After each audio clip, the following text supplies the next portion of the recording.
Did you know that the world's longest hiccup attack lasted 68 years?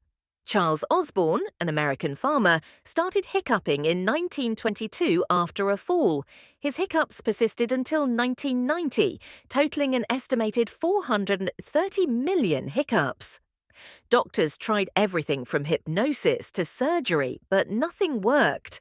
Osborne's hiccups finally stopped 1 year before his death. This bizarre record remains unbroken, leaving scientists puzzled. Imagine hiccuping through every meal, conversation, and sleep for decades. It's a quirky reminder of how unpredictable our bodies can be. Like, comment, and subscribe for more fascinating stories.